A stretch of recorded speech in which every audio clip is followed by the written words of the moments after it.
फेविकोल चिपक जाएगा, आगे नहीं बढ़ सकते। 500 का नोट आपको हिला देगा, आप ऐसे हो गए, बार बार आसपास देख के धीरे से उठा लो।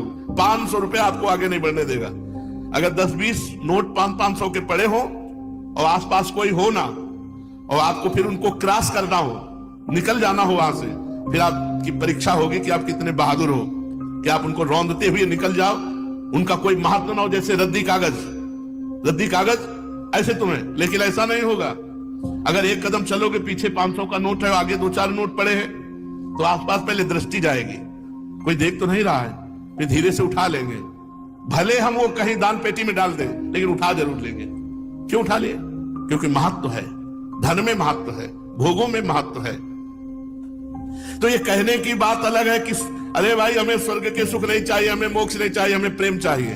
हम तो ठुकरा देते हैं स्वर्ग के सुखों को, मोक्ष को ठुकरा देते हैं, और 500 का नोट ठुकरा के आगे नहीं बढ़ सकते हैं। अगर गुलाब जामुन मिठाई की बात आ जाए तो मुंह में पानी आ जाएगा, और ठुकरा देते हैं मोक्ष, ब्रह्मानंद। ये सब कहने की बातें हैं। स्वर्ग के दिव्य दिव्य भोगों को ठुकरा सके ऐसा भगवत प्रेमी महात्मा ही केवल होता है।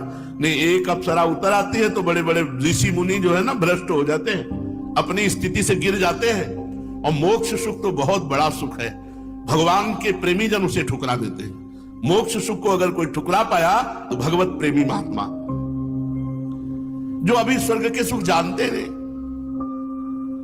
अब जैसे पहले ऋषि मुनियों के पास जो है अप्सराएं आया करती थी, बोले अमुक ऋषि के पास, जैसे विश्वामित्र जी के पास बोले मेनका जी आई, उनके पास अमुक आई। अब नहीं आती है, जरूरत है नहीं। वो तो जो समस्त इंद्रियों पर विजय प्राप्त करके मृत्यु लोक के समस्त भोग प्रणाली को रौंद दिया और हेरा नहीं उनकी तरफ, तब दिव्य लोकों की अप्सराएं उनके सामने आती है। यहां दिव्य आने की